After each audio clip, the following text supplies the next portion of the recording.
So I'm back. I'm gonna do something here to make this so I can, all right. You guys tell me if you can hear me, okay? So we're gonna do this. There, now we're back. Okay, so, hi. Can y'all hear me? All right, if you're in chat, let me know if you can hear me. If you can't, then we'll figure it out, then I'll fix it. Anyway. So, Mando season 3 trailer. It was excellent. We did see some Babu Frick, weird little aliens. Hey, just some other guy. How you doing? We did see some weird little aliens. So, okay, great. So, there's that people were complaining about. I don't see anything to cry about. It was very interesting. Seeing Coruscant, which I was like, we're gonna see Mandalore, the planet, which I think there was that scene where you see the Naboo starfighter going down in the fog, kind of like Dagobah. That was going into Mandalore. Okay. Basically, you could see that they spent an awful lot of money on this. Now, I want to address the people who are complaining about it and saying, well, I'm not going to watch it. And you find out they're not going to watch it because of Gina.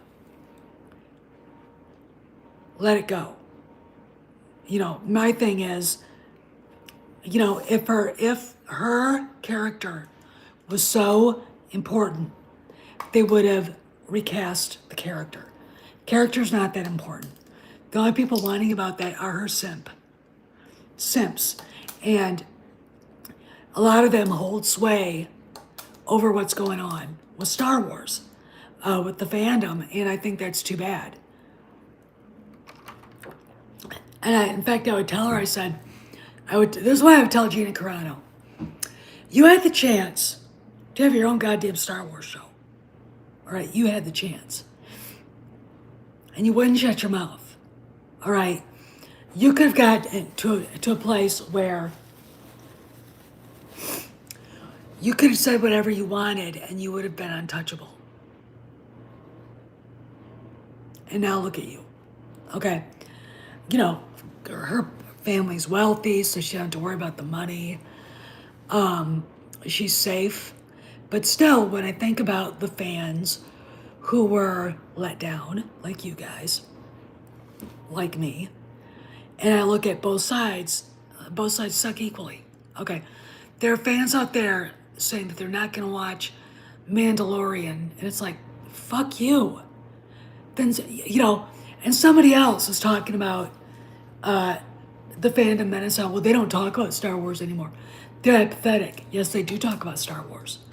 Anytime they need to juice the bank roll, they bring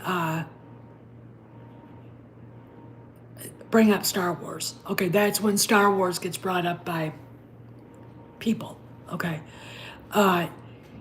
It's the brand, no matter what, carries cachet. Now, this is interesting. Yeah, and you're right. And just some other guys, right. I remember when we first saw her now simps were running around saying she's a sign of wokeism in Star Wars.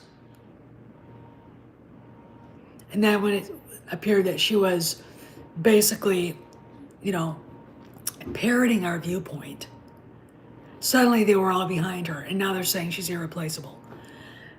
Look, if this was Harrison Ford, I would say yes. Obviously, he's irreplaceable. Look at the failure of Solo. Mark Hamill, the same thing, because they try to make everybody who's played Luke Skywalker look like Luke Skywalker, look like him. Carrie Fisher, we still have not seen them dare go near that. Okay. So, you know, those characters are indispensable. Gina Carano is not. Okay, Cara Dune is not. Okay, so when people talk about The Mandalorian, how they're not going to watch it, they're not fans. When you hear people talk about the Phantom Menace and saying that they're apathetic and they don't want it, they don't talk about it anymore. They talk about it when they need money. All right. I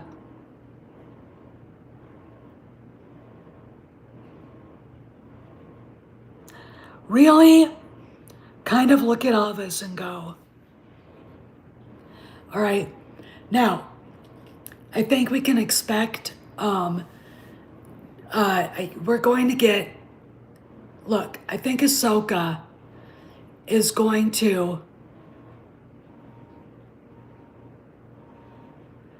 I think you're probably right, even though when she was told she wasn't coming back, that I did buy her figure for $95, which pisses me off. I haven't seen Cara Dune figures here in a while, but I live in the reddest part of Pennsylvania, so the collectors around here would grab those right away. I mean, they just would. But this is what I think we're going to see. We're going to see Mandalore. Basically, Din Djarin and Grogu are on a mission to, I think, gather the troops. Gotta understand, is Ahsoka is probably going to show up. Luke will probably show up. And since they show Coruscant, we may get a glimpse of Leia. I know we're going to have to see Han somewhere or another in this. I mean, you can't do this without Han Solo. Are we going to get an idea of the clones? I still think that Moff Gideon, who apparently escapes. I mean, that's what Giancarlo Esposito kind of pointed to, that Moff Gideon escapes. I think that I think he's going to probably try to get Grogu again. Do I think did I see anything that said it led to the sequel trilogy? No. We're probably going to find out who actually saved Grogu at the Jedi Temple we might get to see Anakin going after the temple guards and the other Jedi, because there's that scene where you've got three Jedi standing there with their lightsabers on. And those three would not be a match for Anakin Skywalker at going full tilt boogie. They just would not. But somehow Grogu escaped. Okay. So there's going to be a lot of stuff going on. But again, this is going to set up probably Ahsoka. Now, the pilot, played by the Asian dude whose name I can never remember,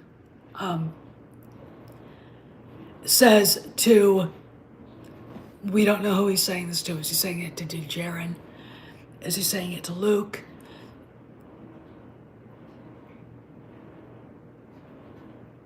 Is he saying it to, I'll have to read that.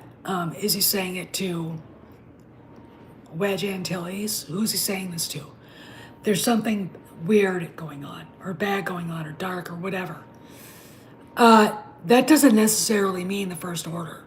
Now remember, we still have yet to see Grand Admiral Thrawn.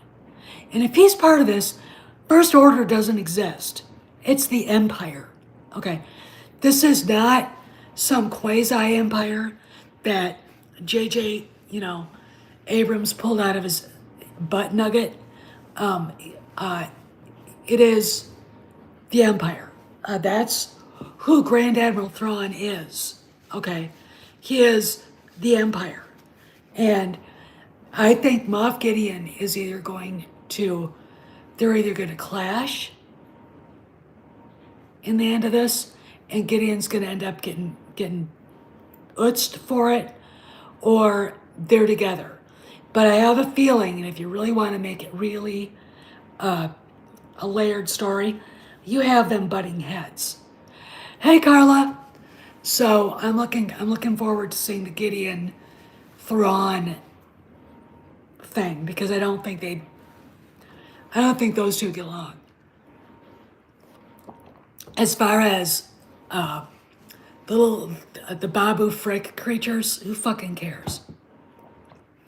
You know, maybe we get to the point. Now look, complain all you want about Grogu going back with Din Djarin. The reason is Grogu sells toys, and Grogu and Din Djarin sell toys. There you go. Okay, so you could tell there's money spent on this trailer, a lot of it. You can tell that they really took their time with the story, and it look. You know, people on Cameron's Patreon were talking about how great Andor was. Andor was garbage. Andor was woke crap. Hi, Cross. Andor was shit. And Andor looked like shit. They didn't spend any money on it. Look at the cheesy Acolyte photographs. First off, again, where was Carrie Ann Moss? She's supposed to be the big star. She's the big draw. Where was Amanda Stenberg? Neither of them were in those.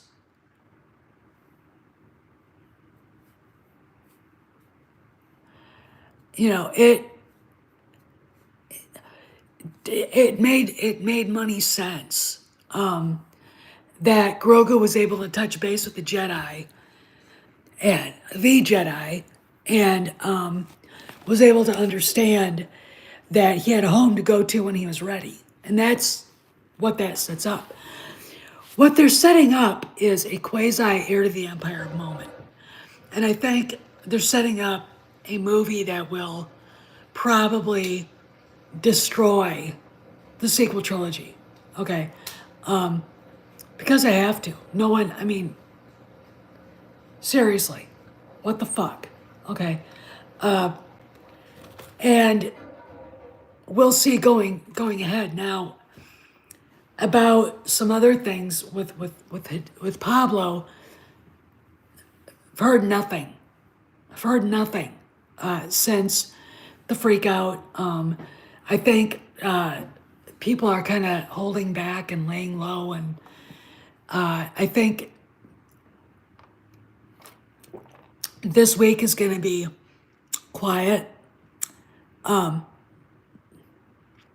You know, Andor escaping from prison was fucking boring.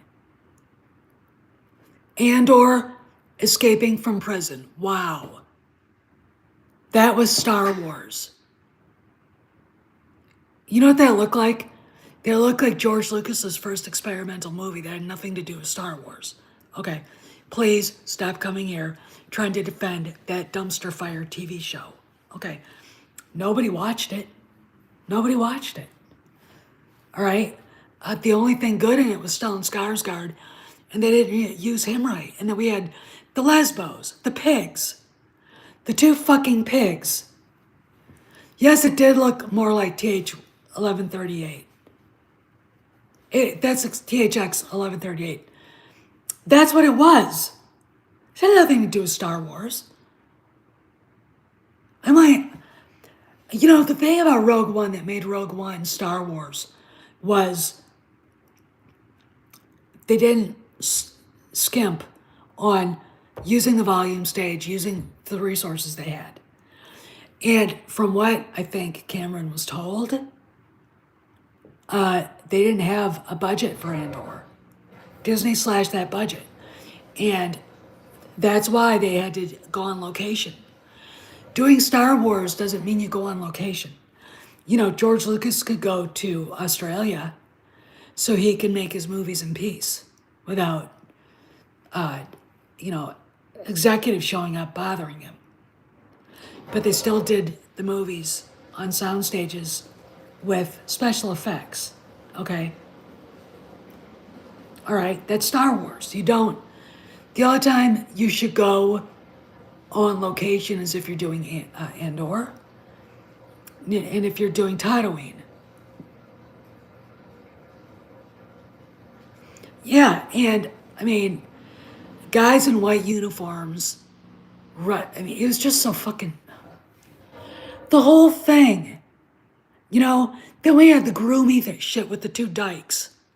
Fucking disgusting. You know, and I'll tell you something. Just goes to prove that these goddamn Wokistanians don't know how to write romance. Because Big Nose Blondie, that should have been played by a man. Okay? That should have been played by a man. Alright? No fucking reason for it. The only reason why is because Kennedy wanted representation. Okay? That's it. Andor sucked. Alright? You know, I get accused of wanting cameos. I think so because Kennedy's on her way out. I mean, you know, we've had this discussion, and there are people in the fandom who still believe that she's done when she wants to be. First off, how do you know she doesn't want to be done? You know, she doesn't have to be the president of Lucasfilm. She what? I don't know how much she's worth, but I bet you she's worth about $500 million.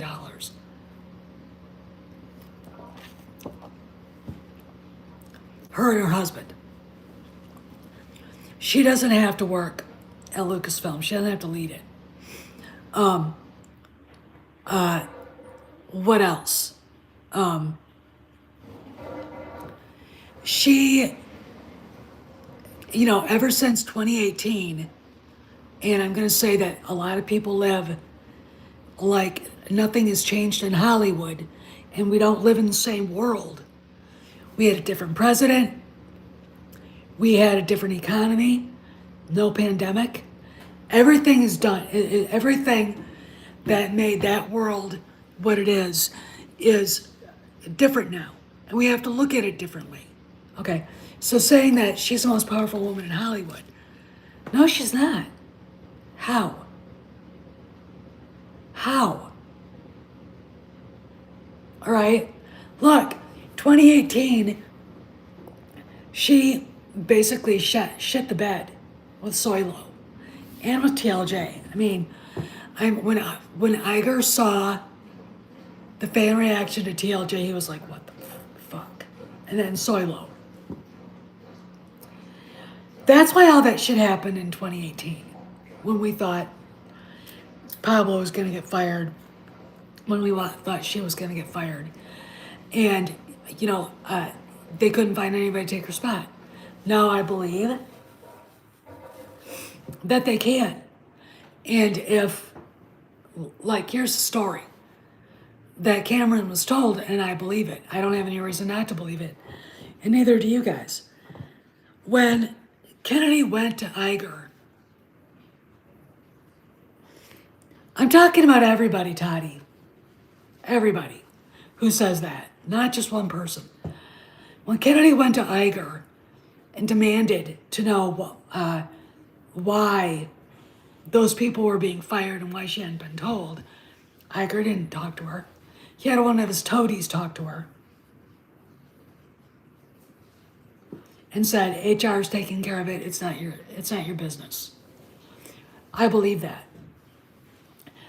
I don't think that she has had anything really to do with Lucasfilm for a year, at least. The only thing that she could possibly have anything to do with is the Acolyte.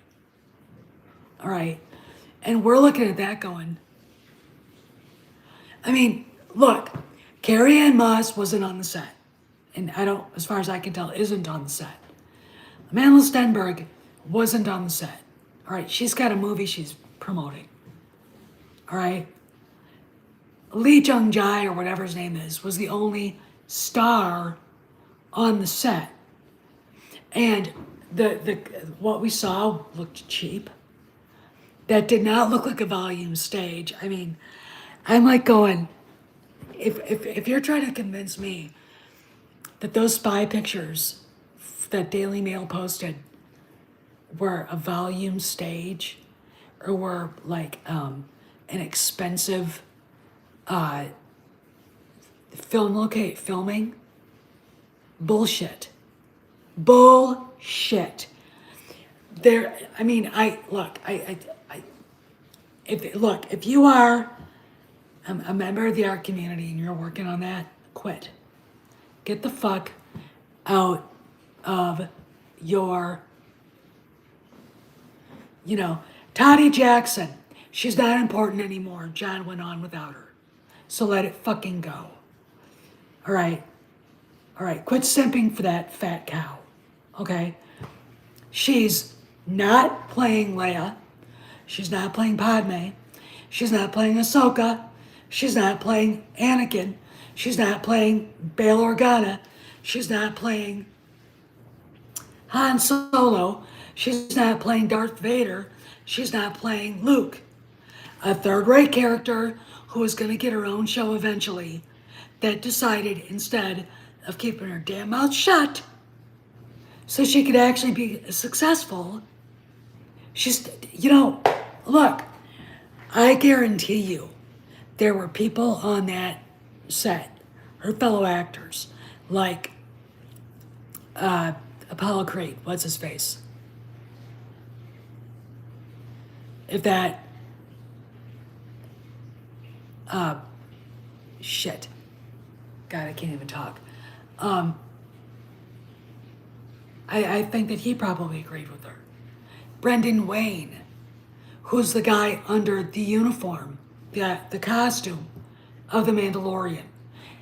Look, all Pedro Pascal does, show up, show his face, and do the voiceovers. That's it. All right, Brendan Wayne and another stunt man do all the rest of it. All right, Brendan Wayne probably agrees with her. Carl Weathers, thank you. Carl Weathers probably agrees with her. I wouldn't doubt Giancarlo Esposito agrees with her. But see this? They want to make these shows. All right?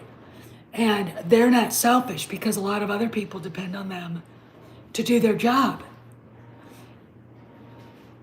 Gina decided to play a victim. She wouldn't shut her mouth up. And there you go. All right? Now we don't get that show about the troopers, the shock troopers.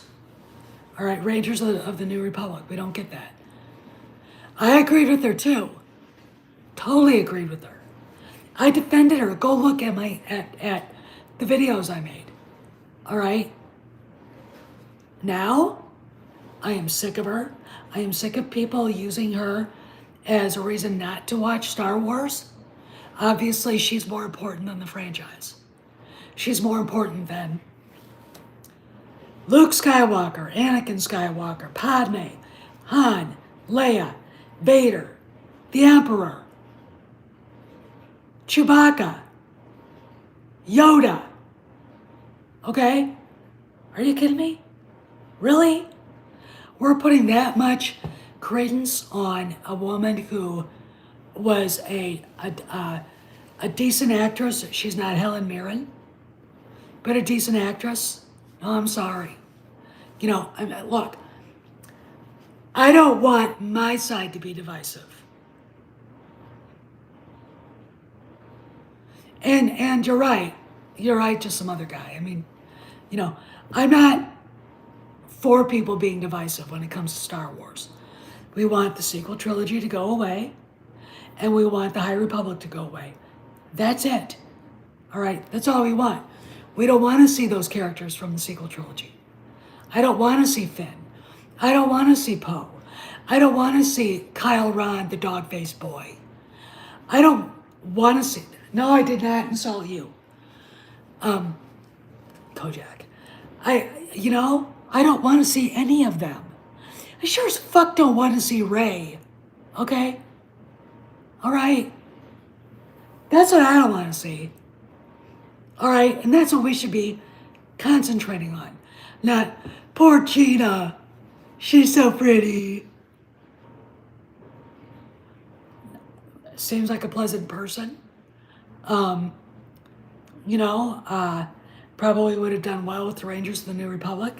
But as far as weighing my Star Wars fandom, which is 47, 48 years old and going strong, all right, against a woman who had a chance to be part of something, to live the dream, and fucked it up because she wouldn't shut up. She didn't keep her head down, and she didn't do, I mean, look at Chris Pratt. He's got lefties defending him because he's a cool guy. And he doesn't, make himself look like an asshole.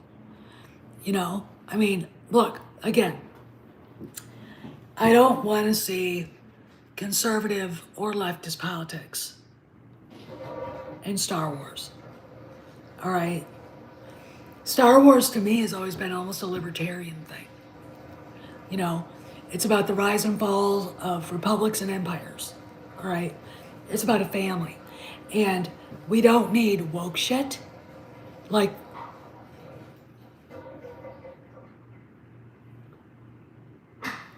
oh yeah, just some other guy.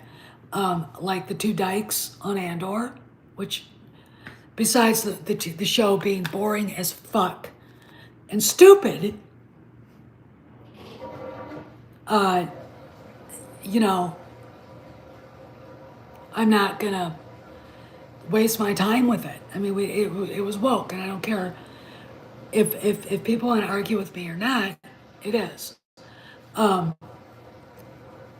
like Kenobi.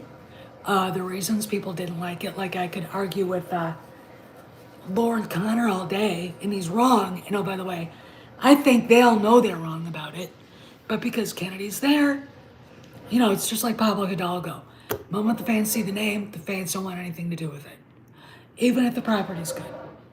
Why? Because of the bad taste. Now, let's talk about the proxy war for Disney. Today, Variety posted a story basically saying that Nelson Peltz doesn't really understand the film industry. It's in Variety. It's not in any of the business rags.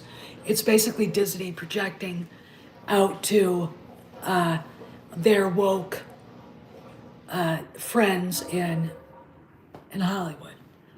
And then they smeared Bob Chapek. And then there's like an article about a timeline about his ouster. What I think is Iger is desperate to look like he's dealing from a position of strength. And to be honest, I don't think he is. Okay. I don't think you really need to put shit like this out there. And even in the memo that was put out to the shareholders, don't vote Nelson Peltz onto the board, by Disney, that put that out there. The day that Peltz basically put that PowerPoint out there, Trayon put the PowerPoint out there, that basically had a very right down the row, what's wrong with the Disney company. There's a lot of really bad shit going on. Okay. But the stuff that we saw in that PowerPoint wasn't nearly as bad as I think that it really is. Okay. So we could wake up some morning and find out the shareholders fired the entire board. I mean, that could happen. There are people out there that didn't realize that the shareholders own the company. The board does not.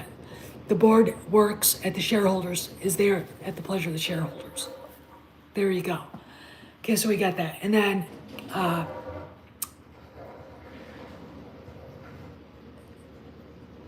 Kennedy, real quick. I don't understand why she still gets a pass as the most powerful woman in Hollywood. She's not. She's not. And I don't think she ever was. I think that in 2018, the Empress had no clothes, and everybody in Hollywood saw that. So now we're seeing the ramifications. Okay? Now we're seeing the results of that. And if Cameron's source is right, and it was, and that source is batting 1,000 right now. That Iger doesn't like her. Iger doesn't want her there. And I don't think Iger really cares one way or another. Okay, gotta understand. She's probably the last person he wants to think about right now. Okay, and that's a big deal. That's a BFD. Anyway, I gotta go because I'm losing my voice, and so I will see you guys later. I'll see you around the galaxy. Tomorrow, Bad Batch, episode 4. It should be great. And we'll, maybe talk about that tomorrow. So, Bad Batch so far has been really good. But again, it's Dave Filoni. There you go. Anyway, this is Steph. If something happens today, and I'll come back and talk about it. See you around the galaxy.